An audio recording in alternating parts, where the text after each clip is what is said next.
महाकारुणिक तथागत भगवान गौतम बुद्ध, परमपूज्य बोधिसत्व डॉक्टर बाबासाहेब आंबेडकर यांच्या आदर्श विचारांना अभिवादन करून बहुजन संघटक या ऑफिशियल फेसबुक पेजच्या माध्यमातून वर्षावासातील प्रवचन मालिका या ठिकाणी संपन्न होत असताना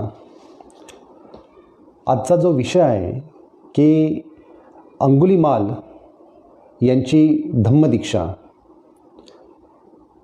तर या विषयाला सुरुवात करण्यापूर्वी सर्वप्रथम आपण एक गोष्ट लक्षात घेतली पाहिजे की भगवान बुद्धांनी ज्या विशेष घटना ज्या केलेल्या आहेत किंवा विशेष रूपाने ज्या घटनेचा उल्लेख हा बुद्ध धम्मामध्ये सांगण्यात येतो, त्याचा सर्व संबंध हा पौर्णिमेशी आहे. पौर्णिमेला बुद्ध धम्मामध्ये अनन्यसाधारण अशा प्रकारचं महत्त्व आहे. हे महत्त्व आणि त्याच्या पाठीमागची जी कारणमीमांसा जी आहे ही जर आपण पाहिली तर एक गोष्ट प्रकर्षाने आपल्याला जाणवेल की आपण या संपूर्ण आकाशगंगेमधील असणाऱ्या ग्रह ताऱ्यांपैकी एक घटक आपण आहोत. म्हणजे पृथ्वी एक घटक आहे आणि या पृथ्वीवरती राहणारे आपण मानव प्राणी हा एक त्याचा घटक आहे. या सर्व आकाशगंगेमध्ये किंवा या सर्व सूर्यमालिकेमध्ये सगळ्यात जास्त सूर्याच्या किरणांचा जो प्रभाव पडतो हा सर्व ग्रहांवरती पडतो आणि ग्रहांवरचा जो प्रकाश निर्मित होतो त्या प्रकाशाचा परिणाम हा आपल्याला त्याच्या उपग्रहांद्वारे पाहता येत असतो. म्हणून या आकाशगंगेचा किंवा या सूर्यमालिकेचा एक भाग म्हणून आपण स्वतः ज्यावेळेस आपल्याला पाहतो त्यावेळेस एक गोष्ट लक्षात येते की आपण या ग्रह ताऱ्यांपेक्षा वेगळे नाही आहोत. आपण या ग्रह ताऱ्यांचा एक भाग आहोत. ज्यावेळेस पूर्ण चंद्र असतो त्यावेळेस या निसर्गात असणाऱ्या विविध प्रक्रियेमध्ये बदल घडत असतो. ज्यावेळेस सूर्यग्रहण होतं, ज्यावेळेस चंद्रग्रहण होतं त्यावेळेस यामध्ये बदल आपल्याला पाहायला मिळत असतो की त्या बदलाचा परिणाम जो आहे हा परिणाम आपल्या शरीरावरती पण होत असतो, आपल्या मनावरती पण होत असतो. तसाच दर महिन्याला येणारी पौर्णिमा, दर महिन्याला येणारी अमावस्या याचाही एक परिणाम आपल्या शरीरावरती होतो, याचा एक परिणाम आपल्या मनावरती होत असतो. ज्याला आधुनिक सायकोलॉजीमध्ये सायकोसोमॅटिक प्रोसेस म्हटली जाते. ती सायकोसोमॅटिक प्रोसेसची जी प्रक्रिया जी आहे ती प्रक्रिया आपल्या शरीर आणि मनाद्वारे ही सातत्याने घडत असते. आणि म्हणून पौर्णिमा जी आहे या पौर्णिमेच्या दिवशी या सोलर सिस्टीममध्ये किंवा या सूर्यमालिकेमध्ये देखील काही एक बदल घडत असतात. त्या बदलाचा सर्वांगीण जास्त परिणाम हा पृथ्वीतलावरती राहणाऱ्या लोकांच्यावरती जास्त पडत असतो.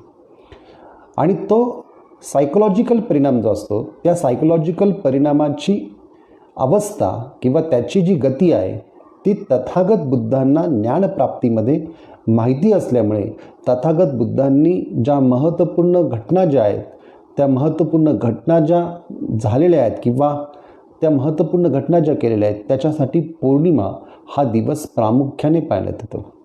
म्हणजे सिद्धार्थ गौतमांचा जन्म, सिद्धार्थ गौतमांचा गृहत्याग, सिद्धार्थ गौतमांना प्राप्त झालेली ज्ञानप्राप्ती, सिद्धार्थ गौतमांना म्हणजे बुद्धांना प्राप्त झालेलं महापरिनिर्वाण, या सगळ्या गोष्टी जर आपण पाहिल्या त्या विशेष करून एका पौर्णिमेला घडलेल्या आहे. इतकंच नाही तर बुद्धांनी पहिली जी धम्मचक्र प्रवर्तन, धम्माचं जे चक्र आहे त्या चक्राची जी गतिमानता जी केलेली आहे ते देखील आषाढ पौर्णिमेला केलेली आहे.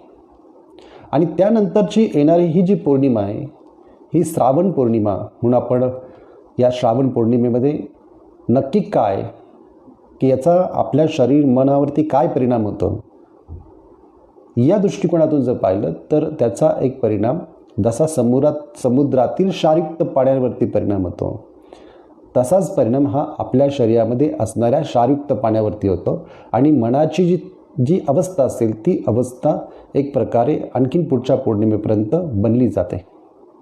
आणि म्हणून बुद्धांनी या दिवशी अधिक चांगल्या पद्धतीने उपवास व्रत करायला सांगितलेले आहे, शिलाचं पालन करायला सांगितलेलं आहे, समाधीच्या मार्गाचं पालन करायला सांगितलेलं आहे आणि त्यासोबत ज्ञानप्राप्ती, प्रज्ञाप्राप्ती याचं देखील एक अवस्था आपल्या जीवनात निर्माण करण्यासाठी सांगितलेली आहे. आणि म्हणून या दृष्टिकोनातून जर पाहिलं तर एक सायकोसेमेटिक जो परिणाम जो आहे तो परिणाम आपल्यामध्ये व्हावा आणि आपली जी प्रक्रिया आहे एक सुगतीला घेऊन जाण्यासाठी किंवा एका सन्मार्गावरती प्रस्थापित करण्यासाठी आपण या मार्गाचा अवलंब करावा. याकरिता पौर्णिमेला विशेष अशा स्वरूपाचं महत्त्व हे बुद्ध धर्मामध्ये सांगण्यात आलेलं आहे. म्हणून आजच्या पौर्णिमेचं जे ऐतिहासिक महत्त्व आहे ते ऐतिहासिक महत्त्व म्हणजे अंगुलीमालाची दीक्षा आहे. आपल्या सगळ्यांना परिचित आहे की अंगुलीमाल नावाचा एक डाकू होता, परंतु हा डाकू अंगुलीमाल का झाला?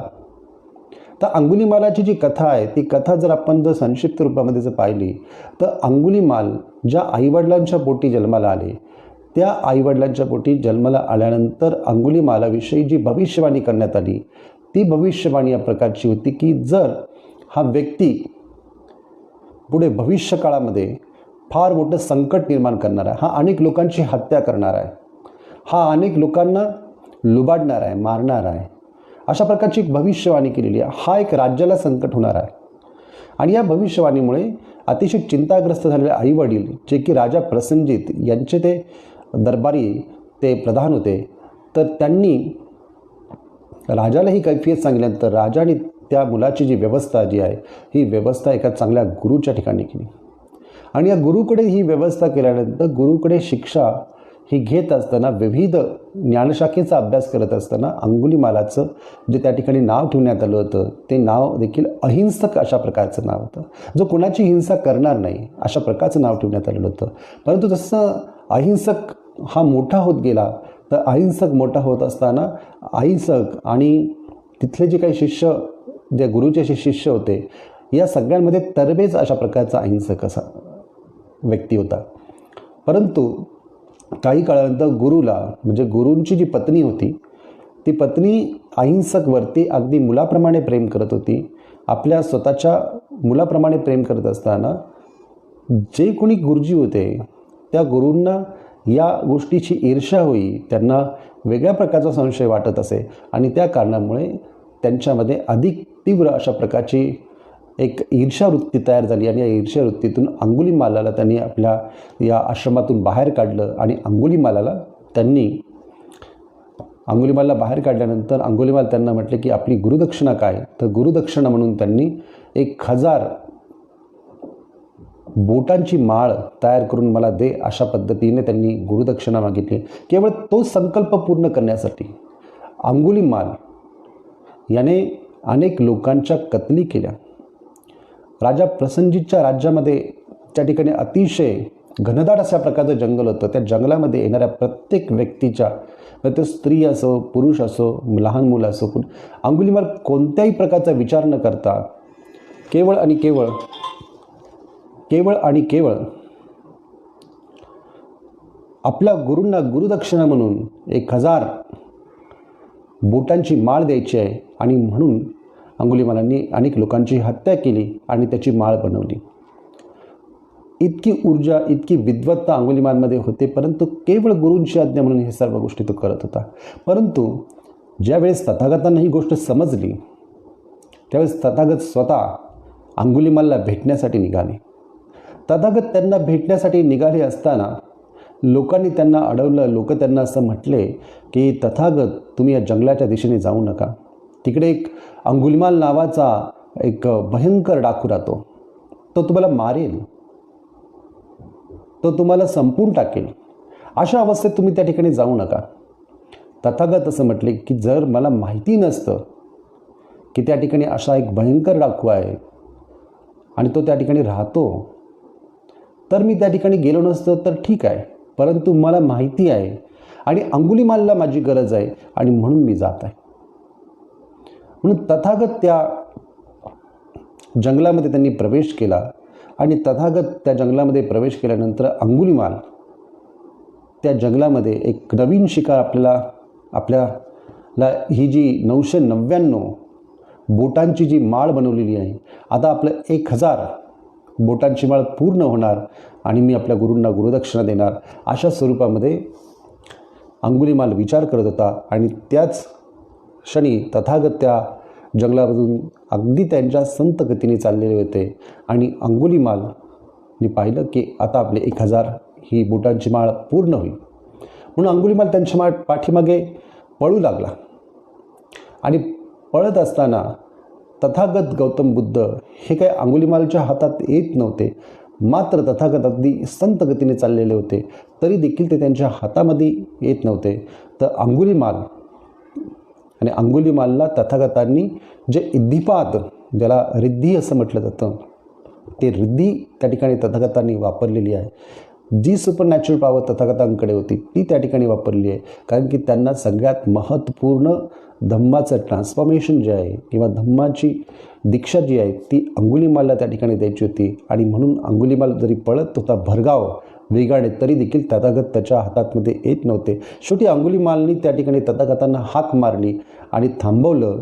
आणि तथागतांना थांबवल्यानंतर तथागतांना तो म्हटला की तुमची शेवटची इच्छा सांगा, कारण की मला माझा संकल्प पूर्ण करायचा आहे आणि तुम्ही एक महत्त्वपूर्ण व्यक्ती आहात, तुम्ही संन्यासी आहात, तरी देखील मला माझा संकल्प पूर्ण करायचा आहे, माझी 1000 बोटांची माळ पूर्ण करायची. तथागत म्हटले की निश्चितपणे तू पूर्ण कर, परंतु पूर्ण करण्याच्या अगोदर माझी एक इच्छा आहे, शेवटची इच्छा जी आहे ती पूर्ण कर. अंगुलीमाल म्हटलं की लवकर बोला, तुमची शेवटची इच्छा काय? तथागत म्हटले की एक झाडाची फांदी तोड. अंगुलीमाने तत्क्षणी त्याच्याकडे असणाऱ्या हत्यारांच्या साहाय्याने एक झाडाची फांदी तोडली, ज्याला पाणी पण होती. फांदी तोडल्यानंतर झटकन फांदी खाली पडली. अंगुलीमाल म्हटलं यात काय विशेष, हे माझं रोजचं काम आहे. त्यांनी झटकन फांदी तोडली, फांदी खाली पडली. आणि फांदी खाली पडल्यानंतर तथागत म्हटले की ही फांदी उचल आणि पुन्हा जोड, पुन्हा लाव त्या झाडाला.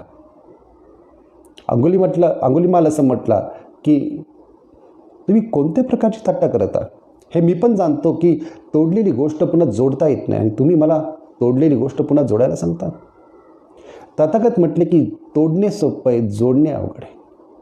तथागत असं म्हटले की झाडाची फांदी तत्क्षणी तू तोडली, परंतु झाडाची फांदी तत्क्षणी तू जोडू शकत नाही. डिस्ट्रॉय आपण लगेच करू शकतो, परंतु आपण क्रिएशन करू शकत नाही, आपण निर्मिती करू शकत नाही, आपण विध्वंस करू शकतो. तथागत म्हणतात की विध्वंस लहान मुलं करतात, निर्मिती लहान मुलं नाही करत. विध्वंस हा व्यक्ती जर सहज करत असेल तर विध्वंस सहज करत असताना जर विध्वंसातून नवनिर्मिती त्याला जमणार नसेल तर त्याची कोणत्याच प्रकारची अवस्था ही नव्या दिशेला नाही आहे. अंगुलीमालच्या मनामध्ये तत्क्षणी एक वितर्क भावना निर्माण झाली, एक विवेक त्याच्यामध्ये तयार झाला. आणि तो म्हटलं की खरंच जी गोष्ट आपल्याला तोडता येते परंतु जोडता येत नाही, जी गोष्टीला आपण नष्ट करू शकतो परंतु ती गोष्ट आपण निर्मित करू शकत नाही, अशा गोष्टीवरती आपला कोणता अधिकार नाही. तथागत म्हटले की मला की असा कोणता अधिकार तुला नाही की ती गोष्ट तू विध्वंस करतो परंतु ती गोष्ट तू पुन्हा निर्मित करू शकत नाही. आणि म्हणून हे मूर्खाचं लक्षण आहे. तथागत म्हटले हे मूर्खपणा आहे. आणि म्हणून ज्यावेळेस अंगुलीमालला हे सत्य एका जाणीवेत निर्माण झालं त्यावेळेस अंगुलीमाल तत्क्षणी खाली बसला आणि तथागत बुद्धांना त्यांनी प्रणाम केला आणि तथागतांना म्हटलं की तुम्हीच मला मार्ग दाखवा. मी 999 आत्तापर्यंत हत्या केलेल्या आहेत आणि या सर्व लोकांच्या हत्येतून त्यांच्या हाताच्या बोटांची मी माळा बनवलेली आहे आणि या माळेला मी घालून फिरतो. तथागत म्हटले की म्हणून तर तुला माझी गरज होती, म्हणून तर मी या ठिकाणी आलो. बुद्ध धम्मामध्ये सगळ्यात महत्त्वपूर्ण हे जे अंगुलीमालांचं जे सूत्र आहे ते खूप महत्त्वपूर्ण आहे. कारण की अंगुलीमाल की ज्यांच्यामध्ये इतकी शक्ती होती, इतकी क्रोध ऊर्जा होती, इतका अंगुलीमाल तरबेज होते, त्या अंगुलीमालाला बदलणे हे सहजासहजी सोपं नव्हतं. परंतु बुद्धांनी अतिशय शांतीच्या, अहिंसेच्या आणि संयमाच्या जोरावरती अंगुलीमालाला बदलवलं. जयमंगल अठ्ठगाथा यामध्ये गात आहे, उग्गित खग्ग मतिहत्त सुधारुनंत दहावंती योज पथनं अंगुलिमालवंत इद्दी पिसंखतव जितवा मुनिंदो तंते जसा भवतुते जयमंगलानी. म्हणजे अतिशय भरगाव वेगाने जो वेगाने धावत होता, जो हिंसा करण्यासाठी तत्पर होता, अशा व्यक्तीला तथागतांनी सहजतेने बदलवलेले. हे बुद्ध धर्मामधले सगळ्यात महत्त्वाचं ट्रान्सफॉर्मेशन मानण्यात येतं. कारण अंगुलिमाल हा सर्वसामान्य व्यक्ती नव्हता, अंगुलिमाल हा अत्यंत महत्त्वपूर्ण व्यक्ती होता. की अंगुलिमाल तत्क्षणी अरहंत अवस्थेला पोचला, तत्क्षणी त्याची जी काही संवेग त्याच्या मनामध्ये जो उत्पन्न झाला, तत्क्षणी तो अरहंत अवस्थेला पोचला आणि तथागतांना तो त्याच ठिकाणी म्हटला की आजपासून मी कोणत्याही प्रकारची हिंसा करणार नाही, आजपासून मी मानसिकही हिंसा करणार नाही, आजपासून कायेची काय तर मानसिक पण हिंसा करणार नाही. अशा प्रकारची मनोवृत्ती ही अंगुलिमालची तयार झाली. या मनोवृत्तीच्या आधारे अंगुलिमाल हा तथागतांकडे दीक्षित झाला आणि दीक्षा घेतल्यानंतर तो आपल्या भिक्षू संघामध्ये सामावून गेला. बऱ्याच लोकांना कळलं नाही की अंगुलिमाल नक्की कोण आहे, परंतु अंगुलिमालने धम्माचं पालन इतकं तंतोतंत केलं, हिंसा पुन्हा त्यांच्या मनामध्ये उत्पन्न झाली नाही.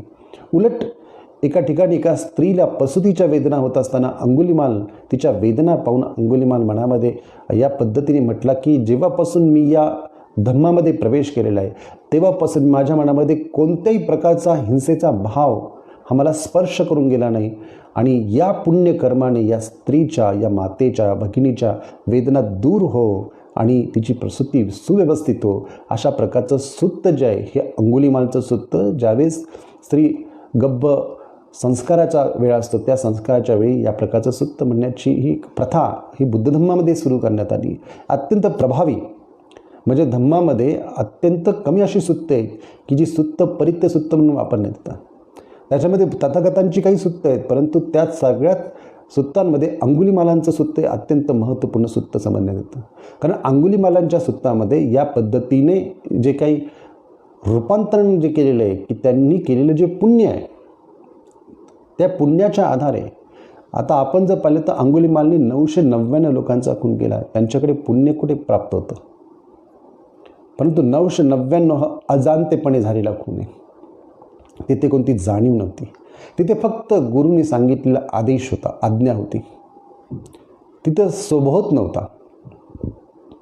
जसं चायनामध्ये एक गुरुला जर कोणी मारलं तर गुरुच्या शिष्याने बदला घेण्याची एक पद्धती होती. जर गुरुचा शिष्य ज्याने त्याला मारलं त्याच्या पाठीमागे पळायचा आणि पळता पळता ज्यावेळेस त्याला तो व्यक्ती भेटायचा तर त्या व्यक्तीने त्याला भेटल्यानंतर त्याला म्हटलं की तुझी माझी दुश्मनी नाही, मात्र तू माझ्या गुरुला मारलं म्हणून मी गुरूंचा बदला घेण्यासाठी तुझ्यापर्यंत पोहोचलेलं आहे, पण तुझी माझी काही दुश्मनी नाही. या स्वरूपामध्ये जर दुश्मनीच नसेल तर हिंसा कशाला, दुश्मनीच नसेल तर कोणत्या प्रकारचा विध्वंस कशाला. या स्वरूपात जर आपण पाहिलं तर अंगुलिमालामध्ये जो बदल जो झालेला आहे तो बदल हा त्याची मानसिक जी क्रोध ऊर्जा होती त्या क्रोध ऊर्जेचं रूपांतरण करुणेच्या ऊर्जेमध्ये करण्यामध्ये झालेलं आहे. ती करुणेची ऊर्जा तर त्या क्षणी एका एक्स्ट्रीम लेवलमधून एका दुसऱ्या एक्स्ट्रीम लेवलला ट्रान्सफॉर्म झाली, रूपांतरित झाली आणि त्या ऊर्जेच्या आधारे प्रसूतीच्या ज्या वेदना होत्या एका भगिनीला होत असणाऱ्या त्या वेदना देखील थांबल्या. त्या प्रसूतीच्या वेदना झालेली जी स्त्री होती तिच्या आईवडिलांनी तथागत बुद्धांना, धम्माला आणि संघाला त्रिवार प्रणाम केला, मात्र अंगुलिमालाचे देखील तितकेच आभार मानले. अंगुलिमालला आणि तथागतांना भोजनासाठी आमंत्रित केले. या स्वरूपात अंगुलिमालची एक महिमा वाढत गेली. इतकंच नव्हे तर भिक्षू संघामध्ये लवकरात लवकर अरहंतावस्था प्राप्त करण्यामध्ये अंगुलिमालांचा नंबर येतो. दुसरी गोष्ट, राजा प्रसंजित अंगुलिमालाच्या त्रासाला तरसून अंगुलिमालावरती हल्ला करण्यासाठी, युद्ध करण्यासाठी तो त्या जंगलाच्या दिशेने निघाला होता. तत्पूर्वी तो तथागतांना भेटला आणि तथागतांना त्यांनी विचारलं की अंगुलिमाल नावाचा एक भयंकर डाकू आहे, त्याला आम्हाला पकडायचं आहे, त्यांनी अतिशय विध्वंस माजवलेला आहे, त्याने अनेक लोकांची हत्या केलेली आहे. तथागत त्याला म्हटले की युद्धाची घाई करू नका, राजाला ते असं म्हटले की चिवर घातलेला, मुंडन केलेला, भिक्षापात्र हातात धरलेला आणि संयमाने जीवन जगणारा आणि कोणत्याही प्रकारची हिंसा न करण्याची प्रतिज्ञा केलेला असा जर अंगुलीमाल जर तुम्ही पाहिला तर तुम्ही काय कराल राजा?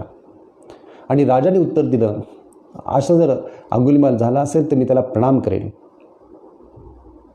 परंतु असा भयंकर डाकू अशा पद्धतीने अशा पवित्र धम्मामध्ये येऊ शकत नाही. आणि म्हणून तथागतांनी एक हाताने निर्देश केला, अंगुली निर्देश केला आणि म्हटले की माझ्या बाजूला बसलेले हे चिवर घातलेले दुसरे तिसरे कोणी नसून अंगुलीमाल आहेत, जे अरहंत आहेत.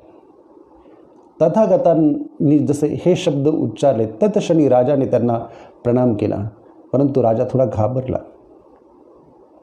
आणि म्हणून तथागतांना तो राजा या पद्धतीने म्हटला की तुम्ही कशा पद्धतीने हे परिवर्तन केलं, हे किती अशक्यप्राय गोष्ट होती, तुम्ही सहजरित्या ती बदलली. तर बुद्ध म्हणतात की प्रत्येक व्यक्तीमध्ये चांगले धम्म म्हणजे कुशल धम्म असतात. या कुशल धम्मांची जितकी आपण वाढ करू, या कुशल धम्मांना जितका आपण उजाळा देऊ, तितकं तो व्यक्ती बदलू शकतो, तितकं त्याचं जीवन हे परिवर्तित होऊ शकतं. म्हणून अंगुलीमालासारखा डाकू ज्याचं जीवन हे अतिशय हत्येने कलंकित झालं होतं, अशा कलंकित जीवनातून त्यांनी बदल जो घडून आणला आणि त्या बदलाच्या स्थितीतून जी अरहंत अवस्था तथागतांच्या मार्गदर्शनाखाली त्यांना प्राप्त झाली, यामुळेच अंगुलीमाल हे खऱ्याखुऱ्या अर्थाने एक उच्च अशा दर्जाचे अरहंत भिक्षू बनले. परंतु जेव्हा ते भिक्षाटनाला जायचे, भिक्षाटनाला जात असताना ते अनेक घरांमध्ये म्हणजे 5 घरांमध्ये फिरायचे, परंतु गावातून जात असताना लोक त्यांना पाहायचे, म्हणायचे हाच तो अंगुलीमाल ज्यांनी माझ्या आईला मारलं, ज्यांनी माझ्या भावाला मारलं, ज्यांनी माझ्या वडिलांना मारलं, ज्यांनी माझ्या पत्नीला मारलं.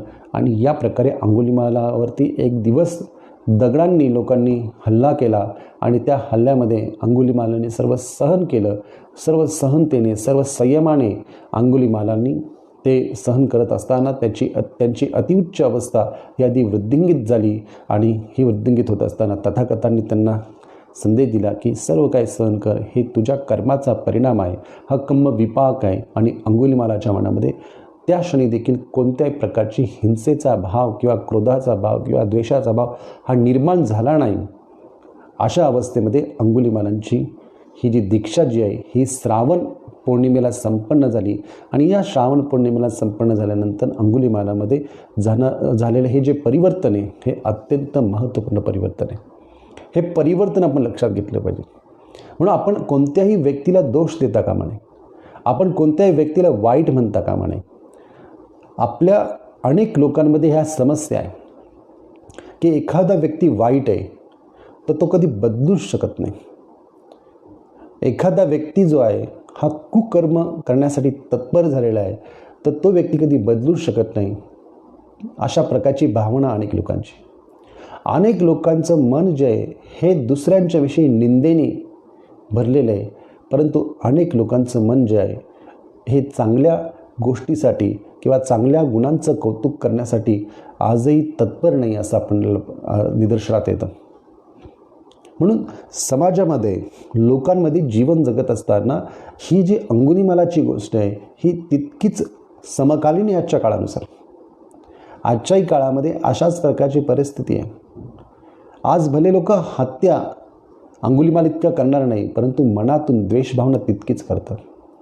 आज क्रोध तितकाच करतात. आज क्रोधाचं स्वरूप तितकंच मोठं आहे. द्वेष आणि द्वेषानेच माणसाचा द्वेष वाढत असतो. तसं बुद्धांची एक धम्मपदामध्ये गाथा आहे, नहि वैरेन वैरानी संमंतीद कुदाचनं अवैरेन संमंती एस धम्म सनातनो. की वैराने वैर कधी शमत नाही, अवैरानेच ते शमतं. आणि हाच खऱ्या अर्थाने एक प्रकारचा निसर्गापासून चालत आलेला धम्म आहे. तर या दृष्टिकोनातून जर आपण पाहिलं तर आजची परिस्थिती आणि अंगुलीमालाच्या काळामध्ये, बुद्धांच्या काळामध्ये असणारी परिस्थिती फार वेगळी नाही आहे, ती एकच आहे. आणि धम्माच्या मार्गावरती आरूढ होणे म्हणजे नक्की काय करणे, तर अशा प्रकारच्या गोष्टीतून बोध घेणे. या गोष्टी फक्त मनोरंजन म्हणून नाही आहे, त्या खूप सायकोलॉजिकल आहे. आणि या सायकोलॉजिकल गोष्टींमधून काय बोध घेता येतो, तर आपल्या मन देखील त्या पद्धतीने क्रोध निर्माण करत असेल, लोभ निर्माण करत असेल, द्वेष निर्माण करत असेल, तर कशा पद्धतीने आपण त्याला बदलवलं पाहिजे? कोणती ऊर्जा आपल्यामध्ये आहे? जर लोभ ऊर्जा आहे तर लोभ ऊर्जेचं रूपांतरण हे दान करण्याच्या वृत्तीमध्ये झालं पाहिजे.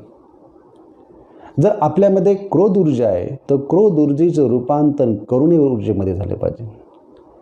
जर आपल्यामध्ये मोह आहे तर मोह ऊर्जेचं रूपांतरण आपल्या जीवनामध्ये प्रज्ञाप्राप्ती करण्यासाठी झालं पाहिजे. तर या दृष्टिकोनातून जर आपण पाहिलं तर हे जे अंगुलीमालाची जी धम्मदीक्षा आहे, ही अंगुलीमालाची धम्मदीक्षा ही अत्यंत महत्त्वपूर्ण बुद्ध धर्मामध्ये मांडण्यात येते. पूर्वीच्या काळी अंगुलीमालाची कथा सांगण्याची खूप प्रथा होती. अनेक लोक अंगुलीमालाची बोधकथा सांगत असत आणि या अंगुलीमालाच्या बोधकथेतून अनेक प्रकारच्या गोष्टी या शिकत असत आणि बुद्धांची जी महानता आहे, बुद्धांची जी महाकरुणा आहे ती प्रदर्शित करत असत. परंतु आजच्या काळामध्ये परिस्थिती अशी झाली की धम्माविषयी लोक कमी चर्चा करतात आणि धम्माविषयी चर्चा करतात तर ती एक वादग्रस्त चर्चा करतात आणि त्या वादग्रस्त चर्चेतून कोणतीच निष्पन्नता निर्माण होत नाही. वादग्रस्तेतून आणखीन वितंड वाद वाढत जातो, परंतु त्यातून खऱ्या अर्थाने जीवनाची जी परिसिद्धी आहे, जीवनातील जी महत्तम उच्च अवस्था आहे, ती अवस्था प्राप्त करण्यासाठी कोणी धजत नाही. फक्त आपण धम्माची चर्चा करून उपयोग नाही, धम्माचा बोध हा आपल्यामध्ये निर्माण होणे खूप गरजेचं आहे. आणि धम्माचा बोध निर्माण होण्याकरिता बाबासाहेब आंबेडकरांनी देखील भगवान बुद्धांनी त्यांचा धम्म या ग्रंथामध्ये अंगुलीमालाची दीक्षा हा एक भाग त्यामध्ये सांगितलेला आहे. त्याचं एक विस्तृत वर्णन बाबासाहेबांनी केलेलं आहे. त्याच्यातली जी मानसशास्त्रीय बाजू ती देखील बाबासाहेबांनी मांडलेली आहे. आणि इतकंच नव्हे तर या धम्मदीक्षेतून बाबासाहेबांनी हे देखील सांगण्याचा प्रयत्न केलेला आहे की जरी व्यक्ती वाईट असेल, त्या वाईट व्यक्तीला देखील तथागतांनी आपल्या संघामध्ये स्थान दिलं आणि संघाचा एक भाग बनवलं.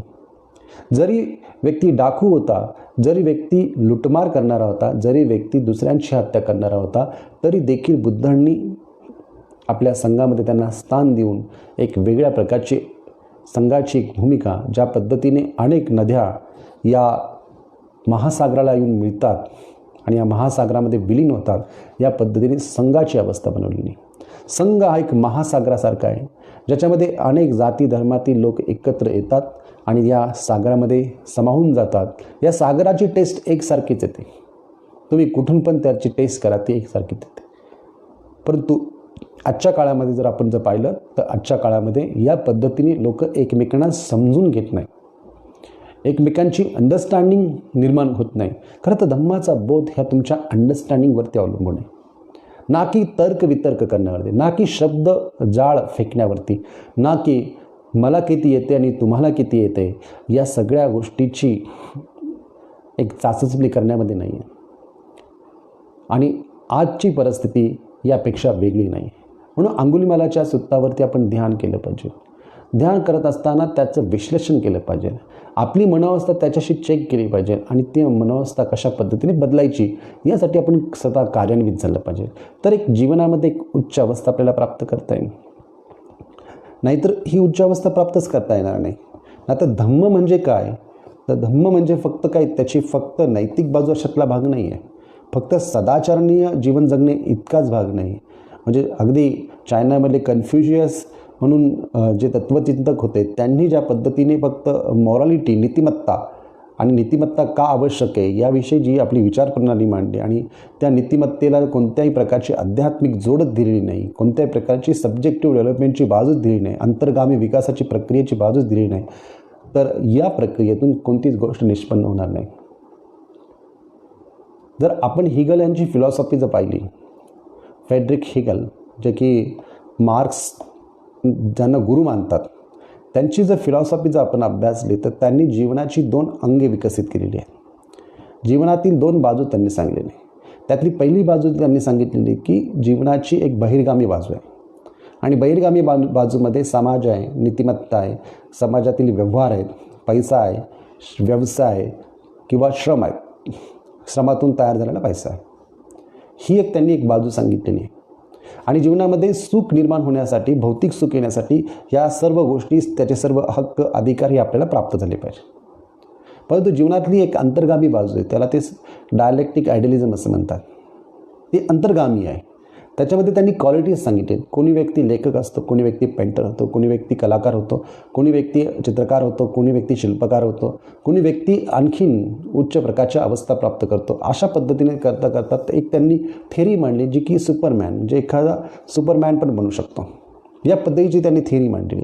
धम्माच्या दृष्टिकोनातून जर या गोष्टीचा विचार केला तर बाबासाहेबांनी बुद्ध धम्म स्वीकारत असताना जीवनाची बहिर्गामी प्रगती होण्यासाठी समाज किती महत्त्वाचा आहे, समाजातील स्वातंत्र्य, समता, बंधुता, न्याय किती महत्त्वाची ही बाजू सांगितलेली आहे, आर्थिक समता किती महत्त्वाची ही बाजू सांगितलेली आहे, आणि लोकशाहीच्या माध्यमातून आर्थिक समता कशा पद्धतीने निर्माण करावी, कशा पद्धतीने लोकांचा ग्रोथ व्हावा, ही देखील एक धम्माची बाजू बाबासाहेबांनी स्पष्ट केली.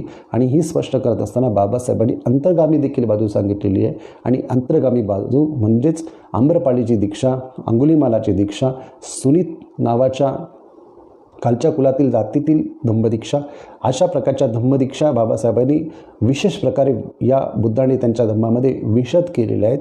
आणि अनेक जाती धर्मातील लोक या प्रकारची दीक्षा ग्रहण करून ते देखील एक संघाचा भाग बनत होते.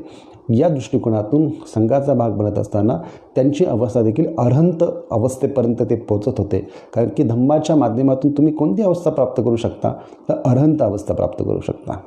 परंतु अरहंत अवस्था प्राप्त करण्यासाठी त्याच्या ज्या स्टेप्स ज्या आहेत, स्वतःपन्न, सकृतगामी, अनागामी आणि अरहंत, या स्टेपमध्ये आपल्या जीवनाचा अंतर्गामी विकास होणे गरजेचं आहे. या स्टेपमध्ये आपलं इनर सायन्स जे आहे, ह्या इनर सायन्सची ग्रोथ जी आहे ती तिथपर्यंत होणे खूप आवश्यक आहे. ती जर ग्रोथ तुमची झाली नाही तर तुमचं जीवन धम्ममय होणार नाही.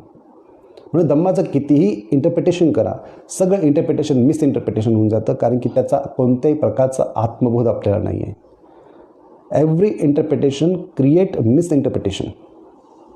कारण मिसइंटरप्रिटेशन जे आहे त्याच्यामध्ये कोणत्याही प्रकारे आपल्याला ती गोष्ट समजत नसल्यामुळे आपण आपल्या मनाप्रमाणे, आपण आपल्या सर्कमस्टन्सेसप्रमाणे त्याचे अर्थ काढत जातो. आणि या प्रकारचे अर्थ काढल्यामुळे आपल्याला वास्तविकता जी आहे ती वास्तविकतेपासून आपण दूर जातो. आणि म्हणून बुद्ध आणि बुद्धांची अवस्था, अंगुलीमाल आणि अंगुलीमालची अवस्था, या दोन्ही अवस्थेमध्ये जर आपण स्वतःला जर ठेवलं आणि त्या मनोवस्थेमध्ये जर आपण जर स्वतःला पाहिलं तर आपल्याला खऱ्या अर्थाने धम्माचे जे स्पष्टीकरण आहे ते सहजरित्या समजू शकते.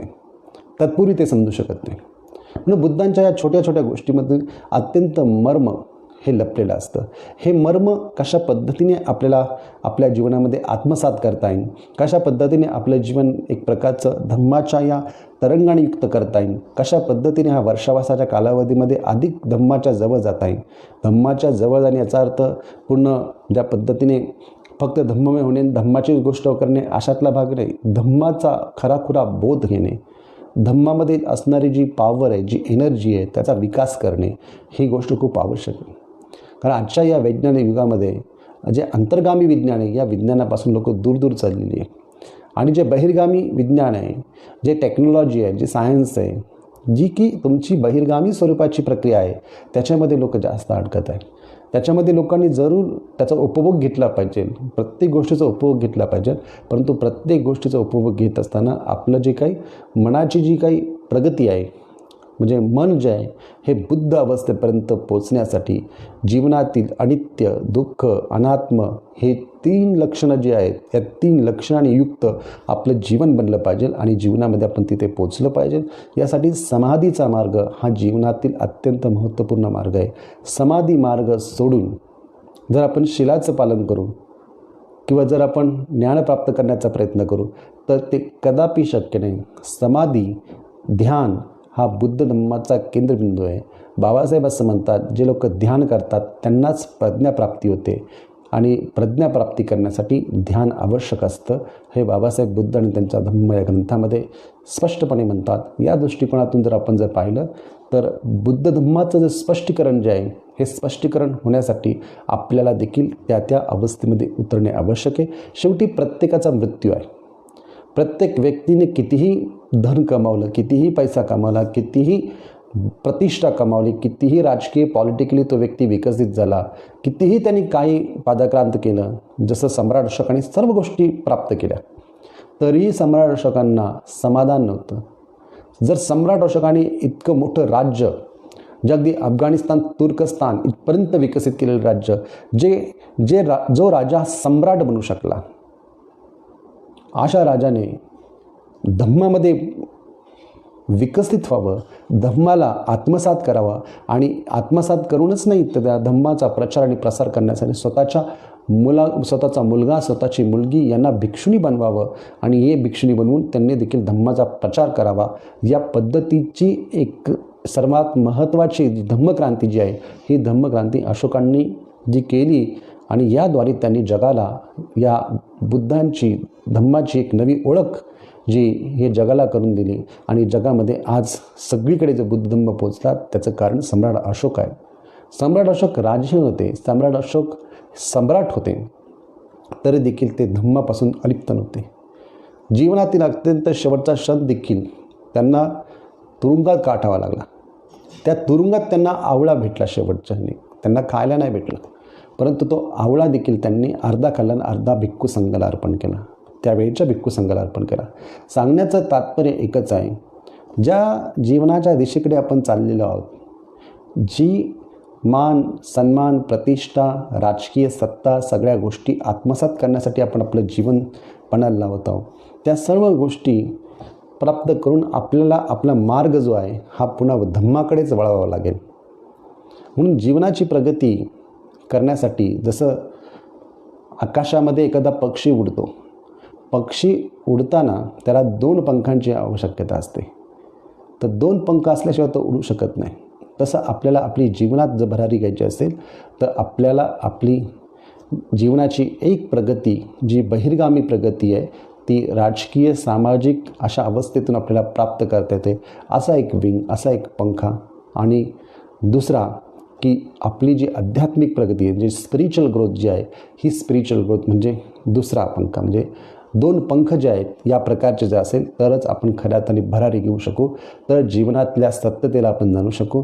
नाहीतर सगळ्या गोष्टी तुम्ही प्राप्त केला आणि जीवनात जी महत्त्वपूर्ण मौल्यवान जी गोष्ट आहे ती जर आपण प्राप्त केली नाही, तेच समाधान, तीच शांती जर आपल्याला मिळाली नाही, तर आपल्यातला अंगुलीमाला कधीच जाणार नाही.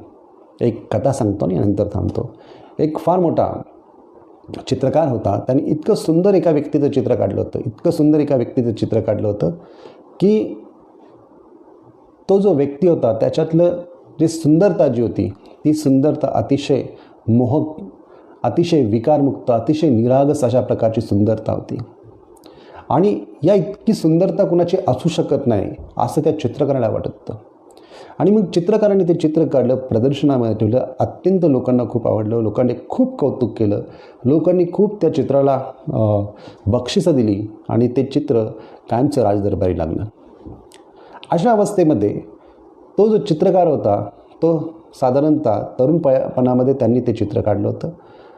एका मुलाचं, त्याच्यात निरागसता त्यांनी प्रदर्शित केली होती.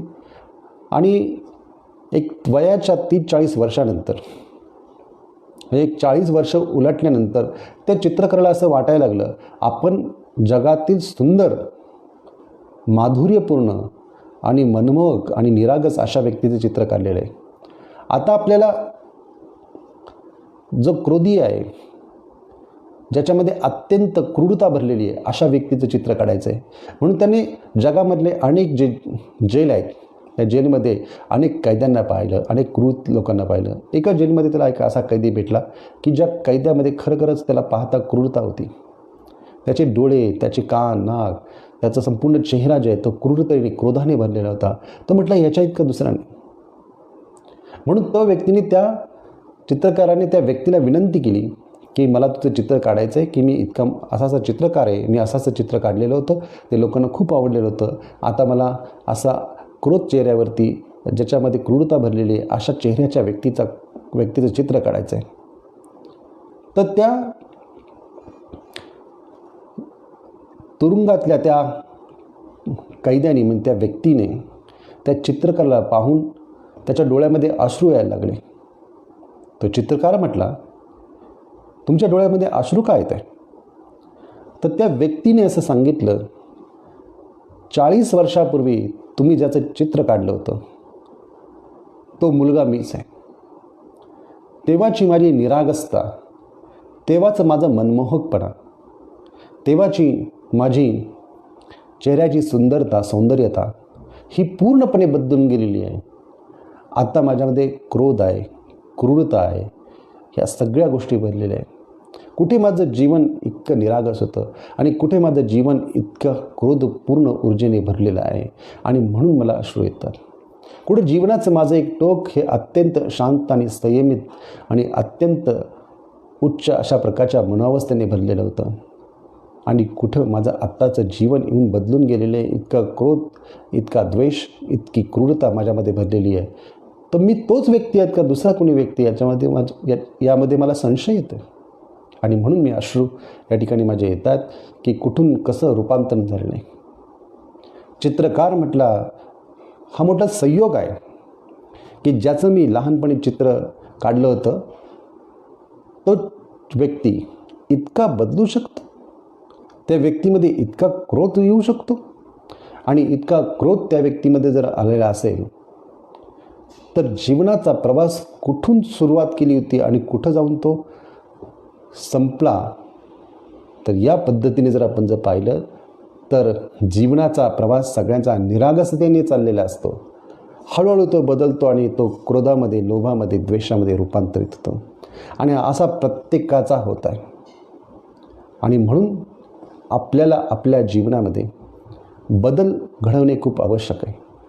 बुद्ध म्हणतात की माणसाने युवा अवस्थेमध्ये किंवा म्हातारपण अवस्थेमध्ये किंवा नाही जमलं तर मृत्यूच्या अवस्थेमध्ये तरी जागृत होणे आवश्यक आहे. त्याचा क्षण जागृतीचा खूप महत्त्वाचा आहे. हा जागृतीचा क्षण ज्याला सापडतो त्याचं जीवन सुवर्णमय होऊन जातं.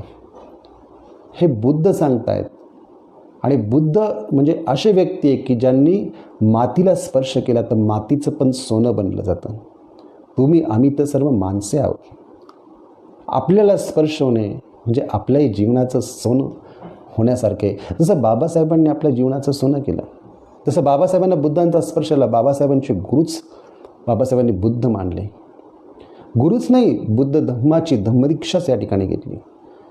बुद्ध धम्मच बाबासाहेबांनी आत्मसात केला आणि या पद्धतीने बाबासाहेबांनी बुद्ध धम्माच्या द्वारे आपणा सर्व लोकांचं सोनं केलं. आता फक्त आपल्यातली जाणीव ही विकसित होणे गरजेचं आहे. तर आपला प्रवास खऱ्या अर्थाने बुद्धत्वाच्या दिशेने होईल, तर आपला प्रवास खऱ्या अर्थाने धम्म जाणण्यासाठी होईल, तर आपला प्रवास खऱ्या अर्थाने संघाची सामूहिकता ही निर्माण करून एक चांगल्या प्रकारची ऊर्जा निर्माण करण्यासाठी होईल. एक मैत्री, या अंगुलीमालाच्या कथेतून मैत्री आणि करुणा आणि कोणत्याही प्रकारचा हिंसेचा भाव नसण्यातून होईल. म्हणून चांगल्या गोष्टींची अभिवृद्धी ही करणे खूप आवश्यक आहे. तुमचा शत्रू कितीही कठोर असो, तुमचा शत्रू कितीही नुकसान करणारा असो, जर तुम्ही चांगल्या गोष्टीची एक आंदोलित अवस्था तयार केली, जसं आंदोलन आपण कशासाठी करतो, तर आंदोलन आपण न्याय मिळवण्यासाठी करतो, आपल्या हक्क अधिकार हस्तगत करण्यासाठी करतो. तशा प्रकारची आंदोलित मनोअवस्था जर आपली बनली, एकसारखी बनली आणि धम्माची एक अवस्था आपल्या सगळ्यामध्ये तयार झाली, तरच खऱ्या अर्थाने आपलं जीवन जे आहे हे सुवर्णमय झालं असं मी म्हणेन. इतकंच बोलतो आणि श्रावण पौर्णिमेच्या निमित्ताने आपणा सर्वांस धन्यवाद व्यक्त करतो की बहुजन संघटक या ऑफिशियल पेजच्या माध्यमातून या ठिकाणी वर्षावासाच्या निमित्ताने विविध विषयावरती प्रवचन मालिका जी सुरू केलेली आहे, त्याच्यामधलं हे अंगुलीमालांचं धम्मदीक्षा ही खऱ्या अर्थाने आजच्या पौर्णिमेचं एक विशेष महत्त्व या दृष्टिकोनातून मी आपणास सांगितलं. आणखीन एक त्याचं महत्त्व आहे. या दिवशी आणखीन एक घटना घडलेली आहे की पहिली जी धम्मसंगीती झाली, ही पहिली धम्मसंगीती या श्रावण पौर्णिमेच्या दिवशीच झाली आणि ही धम्मसंगीती सप्तपर्णी गुहा या ठिकाणी झाली. त्यामध्ये अरहंत भिक्षू सामील झाले होते. त्यामध्ये धम्म आणि विनय याचं एक संगायन, याचं एक चांटिंग किंवा याची एक कंठस्थ परंपरा विकसित करण्यात आली. त्याच्यातून पुढे धम्माचं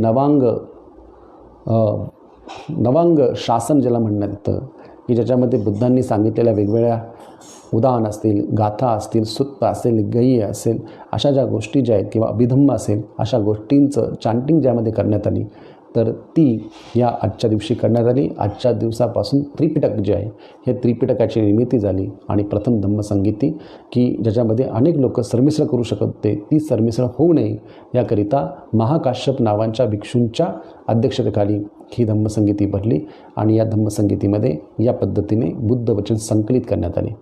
तर हे त्याचं एक आजच्या पौर्णिमेचं दुसरं एक महत्त्व आहे. तर अंगुलीमालांची दीक्षा आणि प्रथम धम्मसंगीती या 2 गोष्टी ह्या अत्यंत महत्त्वपूर्ण ऐतिहासिक गोष्टी घडल्या. या ऐतिहासिक गोष्टीमुळे आपल्याला आज बुद्धांचं जे दर्शन आहे हे दर्शन त्यांच्या तत्त्वज्ञानाच्या दृष्टिकोनातून आपल्याला होतं आणि त्या दृष्टिकोनातून आपलं जीवन सुसज्ज करण्याच्या दृष्टिकोनातून आपण स्वतःला त्या पद्धतीने त्या मार्गावरती न्यावं हीच एक मंगलकामना करतो. सगळ्यांचे धन्यवाद व्यक्त करतो. जय भीम, नमो बुद्धाय.